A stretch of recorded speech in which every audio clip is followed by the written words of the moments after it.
First contact deception. The quantum detection array beneath Mount Denali pulsed silently in the depths of Earth's most classified military installation.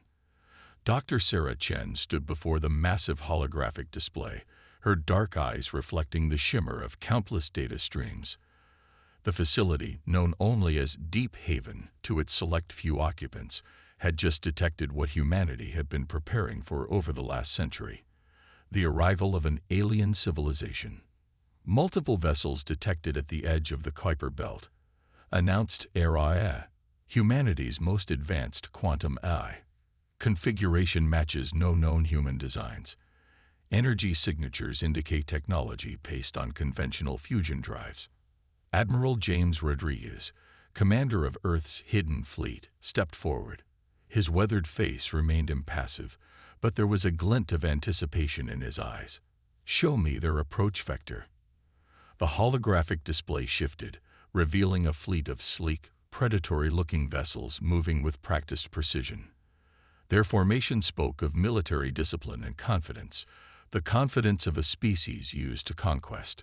"They're scanning our outer defense network," Sarah reported, monitoring the data feeds. "Just as we predicted, they're focusing on our decoy satellites and the outdated installations on Mars and Luna." For the past 100 years, humanity had maintained an elaborate facade, while openly displaying relatively primitive space technology: chemical rockets, basic ion drives, and crude orbital stations. They had secretly developed far more advanced systems. The quantum revolution of the 2080s had given humanity capabilities that defied conventional physics, but they had kept this hidden, suspecting they weren't alone in the galaxy. "The Nexari Dominion warships are proceeding exactly as the simulations predicted," Araya announced. "They are maintaining position at the edge of the solar system while conducting standard conquest protocol scans." Admiral Rodriguez nodded slowly. "And our quantum shroud, holding perfectly, sir," Sarah confirmed. "They have no idea that our real fleet exists. The quantum camouflage is masking all signs of our advanced technology. As far as they can tell, we're just another primitive species about to become their latest conquest." Deep beneath the oceans, inside hollow asteroids, and within the secret chambers of Mars, humanity's true fleet waited. Ships powered by quantum cores, armed with weapons that could reshape space-time itself, crewed by humans, and AIs working in perfect synthesis. This was the real face of human military power, hidden away until it was needed. "They're broadcasting," Araya announced. The message that filled the command center was exactly what they had expected: arrogant, demanding, and absolutely certain of its superiority. The Nexari Dominion proclaimed itself the ruling power of this sector of space, offering Earth the choice between submission and extinction. They gave humanity 30 days to surrender, confident that their primitive civilization would bow before superior might. Admiral Rodriguez allowed himself a small smile. "Send the prepared response. Make sure it contains all the fear and confusion we want them to see. Let's give them exactly what they expect: a primitive species in panic." As the carefully crafted message of a frightened civilization was transmitted, the real preparations accelerated. Throughout the solar system, quantum engines hummed to life in secret. Combat IAs ran final battle simulations. Weapon systems unlike anything the Nexari had ever encountered were brought to full readiness. "Sir," Sarah said, looking up from her console, "I've completed the analysis of their shield harmonics. Their entire defensive system is based on conventional energy dispersal. They have no protection against quantum phase attacks." "Perfect," Rodriguez replied. "Maintain surveillance. Let them think they're dealing with scared primitives. In 30 days, they'll learn what humanity is truly capable of." "And Sarah," he paused, his expression growing serious, "begin Phase 2 of Operation Shadow Shield. It's time to show the galaxy why humanity has survived every challenge it has ever faced." As the Nexari fleet waited at the edge of the solar system, confident in their superior technology and inevitable victory, they remained completely unaware that they weren't the hunters. They were about to become the prey. Humanity's greatest deception was about to become their greatest triumph. The silent preparation. In the crystalline chambers of Deep Haven's quantum core, holographic displays showed thousands of tiny points of light representing the Nexari fleet's positions. 28 days had passed since their ultimatum, and humanity's elaborate deception was entering its final phase. Commander Diana Wells moved through the bustling command center, her augmented eyes processing multiple data streams simultaneously. The neural interface at the base of her skull hummed softly as it synchronized with Deep Haven systems. Around her, hundreds of operators worked in perfect harmony with their AI counterparts, preparing for what would become humanity's first interstellar conflict. "Quantum Fleet Status Report," she called out, her voice steady despite the tension filling the room. Aria's holographic avatar materialized beside her, taking the form of a shifting constellation of blue light. "All vessels report ready, Commander. The Prometheus battle group is in position within the quantum fold of Jupiter's magnetosphere. The Artemis squadron remains undetected in Mars' shadow. The Helios defense grid is fully operational and awaiting activation." Diana nodded, approaching the central strategic display where Admiral Rodriguez studied the enemy formations. "They're positioning their ships exactly where we predicted, sir. Their arrogance is working in our favor. Arrogance born of 1,000 easy victories," Rodriguez replied, his eyes never leaving the display. "They've never encountered a species that could match them technologically. Their entire strategy relies on overwhelming primitive civilizations with superior firepower." The Nexari had spent the past month methodically positioning their fleet for what they assumed would be a simple conquest. Their ships had taken up tactical positions around Earth's major population centers, confident that their advanced sensors would detect any attempt at resistance. "Sir," a young lieutenant called out, "we're detecting increased energy signatures from the Nexari fleet. They're charging weapon systems." Diana's augmented vision zoomed in on the tactical overlay. "They're not even waiting for their ultimatum to expire. Classic shock and awe tactics. They want to prove their superiority by striking early." Rodriguez's expression remained calm. "They expect to face outdated nuclear weapons and primitive kinetic defenses. Instead, they're about to encounter something that will rewrite their understanding of warfare." He turned to address the command center. "Initiate Operation Shadow Shield. Authorization code: Prometheus ascending." Throughout the solar system, humanity's hidden technology began to awaken. Quantum cores pulsed with energy that defied conventional physics. Neural-linked pilots merged consciousness with their ship's AI systems. Weapon platforms that had remained dormant for decades hummed to life. "Sir," Diana reported, "the Nexari are broadcasting their final warning. They're demanding our immediate surrender." "Send them our response," Rodriguez ordered. "Let them think they've broken our will." The message that went out was a masterpiece of deception, a panicked plea for mercy from a frightened species. But even as it was transmitted, humanity's real forces were moving into position. Deep within Titan's methane seas, massive quantum fabricators activated, ready to produce replacement ships and weapons at unprecedented speeds. The asteroids of the main belt, seemingly empty and lifeless, began to shift as concealed defense platforms emerged from their quantum shrouds. "Quantum shroud disengagement in 5 minutes, Aria announced. All battle groups report combat ready. Neural sync efficiency at optimal levels." Diana felt a surge of pride as she watched the preparation unfold. Humanity had spent a century preparing for this moment, developing technologies that went beyond the conventional understanding of physics. While other species focused on brute force and energy weapons, humans had explored the fundamental nature of reality itself. The Nexari sensors are detecting unusual energy fluctuations, one of the operators reported. "They're beginning to realize something's wrong." "Too late," Rodriguez said softly. "They've already committed their forces. Diana, begin the countdown. When they fire their first shot, we show them exactly what humanity is capable of." As the minutes ticked down, tension filled the command center. The Nexari fleet, still confident in their superiority, had no idea they were about to face weapons and defenses beyond their comprehension. Humanity's quantum technology didn't just bend the rules of conventional warfare, it rewrote them entirely. All personnel, battle stations, Diana announced, her voice carrying through every hidden facility in the solar system. Operation Shadow Shield is now active. Prepare to engage on the Admiral's command. The greatest military deception in human history was about to be revealed, and the Nexari were about to learn why humanity had survived every challenge it had ever faced, not through brute force, but through innovation, preparation, and the ability to turn apparent weakness into unprecedented strength. The turning point.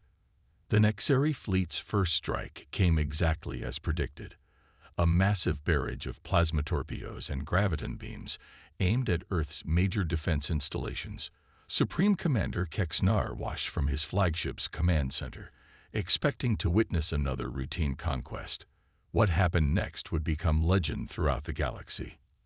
As the Nexari weapons approached their targets, reality itself seemed to twist. The entire human solar system flickered like a mirage in the desert, and suddenly, the true face of humanity's defense grid revealed itself. Impossible. Kexnar roared, his crystalline sensory appendages vibrating with alarm. Where did these structures come from? How did we not detect them? The primitive orbital platforms vanished, replaced by massive quantum fortresses that pulsed with energy beyond Nexari comprehension. Earth's seemingly basic satellite network transformed into an intricate web of defense systems that defied conventional physics. Back in Deep Haven, Admiral Rodriguez gave the order they had waited a century to deliver.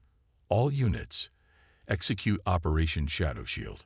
Show them what humanity can do. Diana Wells watched as humanity's hidden fleet emerged from quantum space. The Prometheus battle group appeared first, 20 capital ships that seemed to phase into existence from within Jupiter's storms.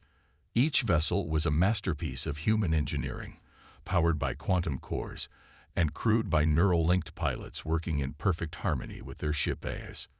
The Nexari fleet is attempting to regroup, Araya reported. Their sensors are having difficulty tracking our quantum-shifted vessels. They cannot target what they cannot comprehend. The first real exchange of fire demonstrated the gulf between the two civilizations' understanding of warfare. Nexari plasma torpedoes splashed harmlessly against quantum-phased shields, while humanity's temporal disruptors caused entire enemy squadrons to freeze in time, their crews trapped in moments stretched to infinity. Artemis Squadron, engage at will, Diana commanded. Show them why we spent a century preparing for this day. The Artemis Squadron's ships, sleek vessels that could manipulate local space-time, danced through the Nexari formation. Their quantum weapons didn't just destroy enemy vessels, they temporarily removed segments of the ships from reality itself, causing the alien craft to fall apart as portions of their hull ceased to exist in normal space-time. In the Nexari flagship, panic began to spread. Their technology, it's impossible. One of Kexnar's officers screamed. They're not just beating our weapons, they're ignoring the laws of physics. No, Kexnar replied grimly, finally understanding. They're not ignoring physics. They simply understand it far better than we do. The battle continued to unfold across the solar system. The Helios defense grid activated, creating quantum tunnels that redirected Nexari weapons back at their own ships. Human vessels phased through solid matter, appearing inside enemy formations to strike from impossible angles.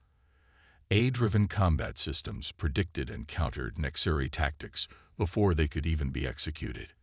They're attempting to retreat, Diana reported, watching the tactical display. Their conventional FTL drives are powering up. Rodriguez nodded slowly. AI, activate the quantum anchor. Let's show them one final surprise. Throughout the solar system, hidden quantum beacons activated, creating a field that prevented conventional faster-than-light travel. The Nexari fleet found itself trapped, their escape route cut off by technology they couldn't even detect, let alone counter. Your attention, Nexari fleet. Rodriguez's voice boomed across all frequencies. You came to our system expecting to find primitives. Instead, you found humanity at its finest. Your ships are trapped. Your weapons are useless. But unlike you, we don't demand surrender or extinction. We offer a third choice: understanding. The battle paused as the message sank in. Human ships held position, their quantum weapons ready but not firing. The Nexari fleet, battered and surrounded, faced a choice that would reshape their understanding of the galaxy. In Deep Haven's command center, Diana turned to Rodriguez. "Do you think they'll accept? After everything that's happened?" "They'll accept," Rodriguez replied confidently, "because we just showed them something they've never seen before, a species that could destroy them, but chooses not to. That's the true strength of humanity. Not our technology, not our weapons, but our ability to offer peace even from a position of absolute power." The next few moments would determine not just the outcome of the battle, but the future of human-alien relations.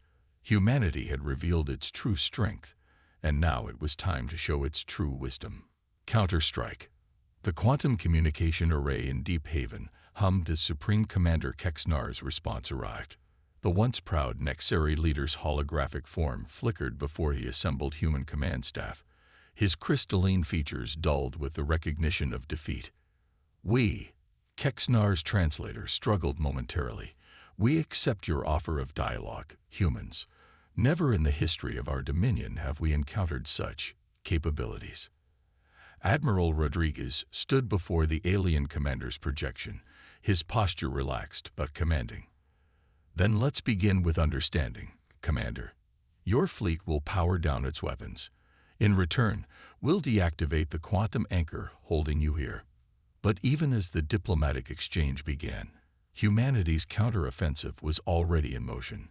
Dr. Sarah Chen and her team of quantum physicists had spent the battle analyzing every piece of Nexari technology, every tactical response, every communication pattern.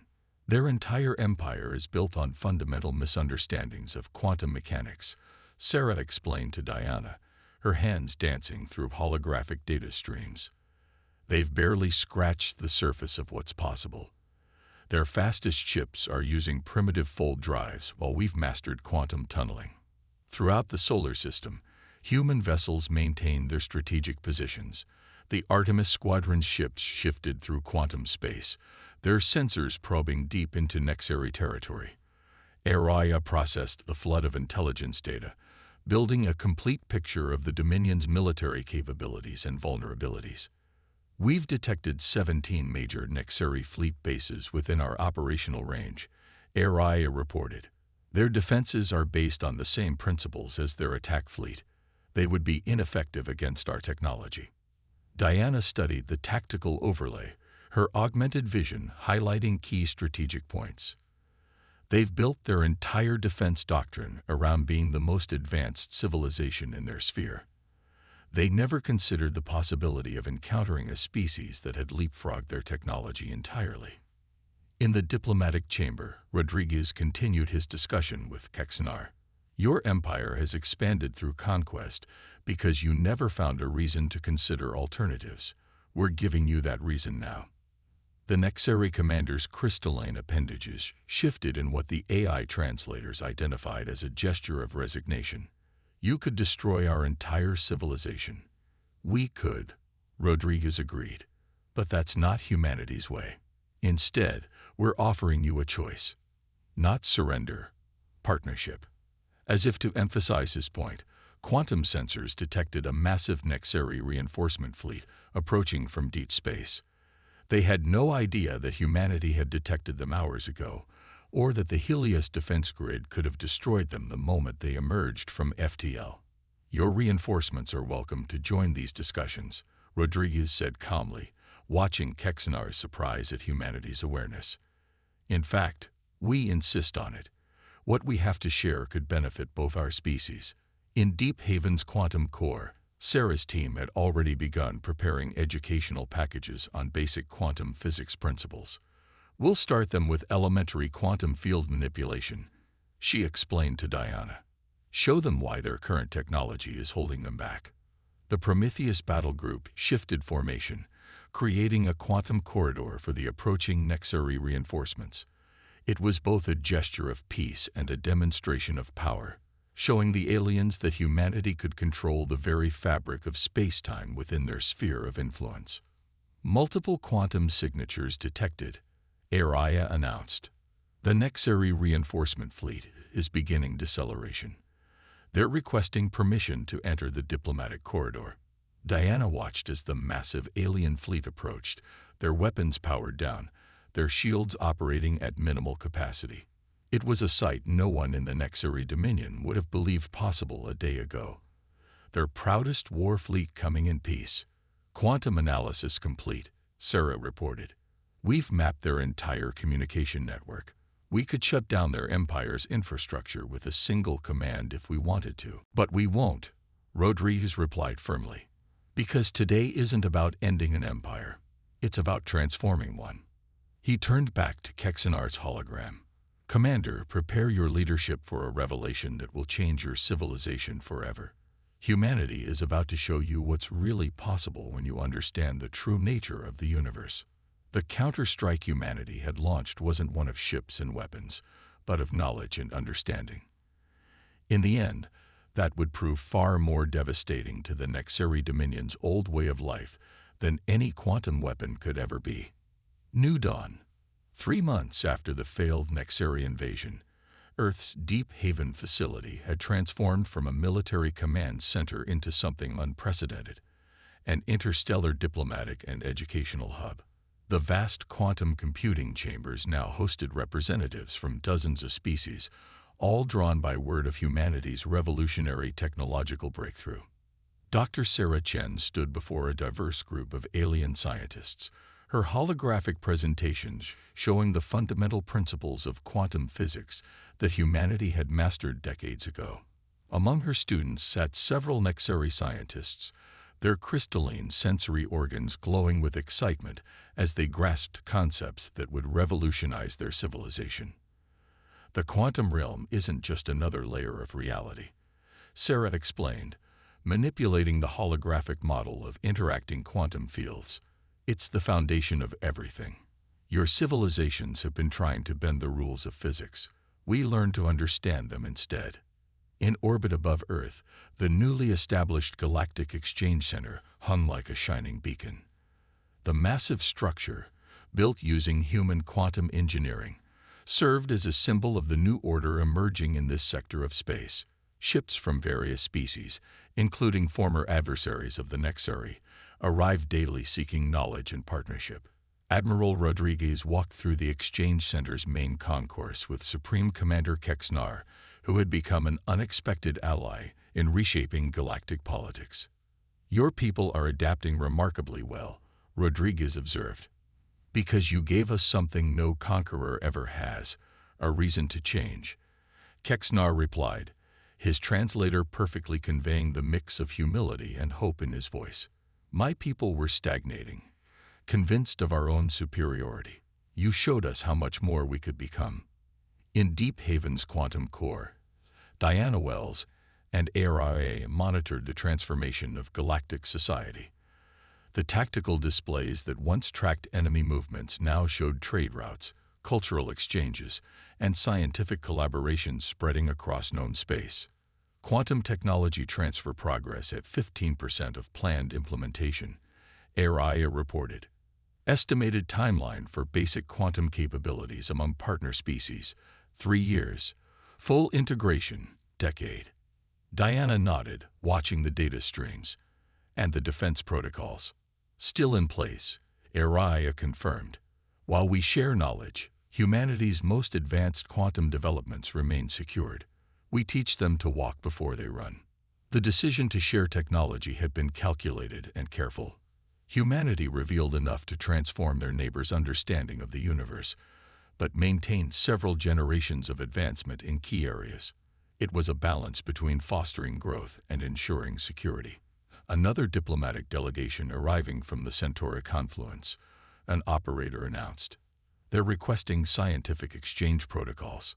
The news brought a smile to Diana's face. The Centauri confluence had been the Nexari's greatest rivals, nearly as militant and expansionist. Now they too sought understanding over conquest, having seen the results of humanity's approach. In her classroom, Sarah continued her lecture. The quantum reality isn't just about technology, she explained to her alien students. It's about understanding our place in the universe. When you truly grasp these principles, you realize that cooperation yields better results than conflict. The former Nexari invasion fleet, now permanently stationed in Sol system as part of the new Defense Accord, had been transformed. Quantum engineers had helped them upgrade their ships with basic human technology, turning them into a symbol of the changes sweeping through known space.